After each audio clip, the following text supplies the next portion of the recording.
For 75 years, the North Atlantic Treaty Organization, NATO, has been held together by one single, really powerful promise. But what happens when that promise slams headfirst into a world that its founders could never have possibly imagined? Well, that's the core of what we're going to break down today.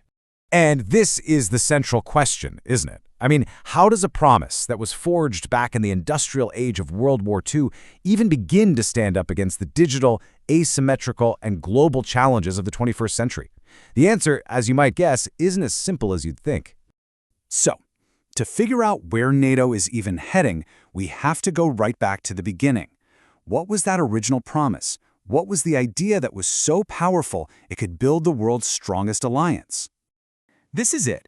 This is the mission statement right here, captured in just one sentence from the 1949 treaty.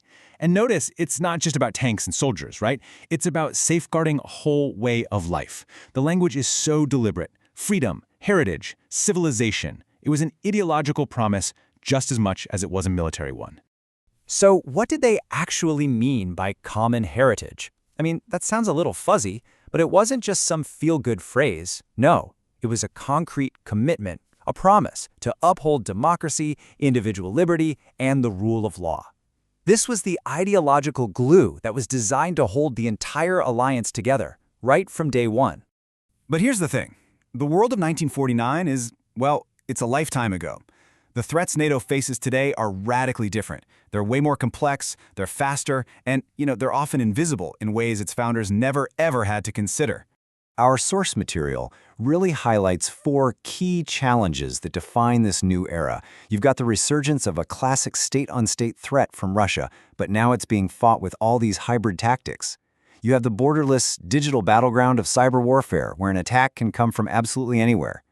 There's the persistent, decentralized threat of terrorism, and, of course, the long-term strategic and economic competition posed by China. I mean, this is a completely new battlefield. And here is where the real tension lies. On one side, you have the soaring, idealistic language of that founding treaty, and on the other, you have the gritty, complex realities of our modern world. How do you apply safeguarding freedom to a disinformation campaign on social media? Or how do you defend common heritage from a cyber attack that cripples an entire energy grid? That is the fundamental challenge. So, facing all these new kinds of threats, you might be thinking, is NATO on the ropes? Is it an alliance that was built for a world that just doesn't exist anymore? Well, according to our sources, the answer is a clear no. In fact, that 75-year-old foundation is precisely where its modern strength comes from. And the source material is really definitive on this point. Despite everything, NATO is still the most powerful alliance on Earth. But why? In an age of such radical change, what's the secret sauce that gives it such enduring power? It all really boils down to these 3 pillars. First, there's unity, that absolutely revolutionary promise that an attack on one is an attack on all. Second, defense, the combined and just overwhelming military might of its members. And third, those shared values, that common heritage of democracy we were just talking about. And look, these aren't just dusty relics from an old treaty. They are the active engine of its power right now, today. Okay. So we've seen the original promise, we've looked at the modern threats it's facing, and we've talked about the pillars of its enduring strength. So what does all that mean for the next chapter? Where does the alliance go from here? And this is the ultimate question we're left with.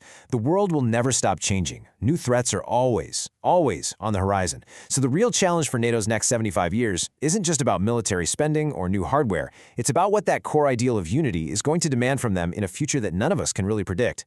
And that is the real test.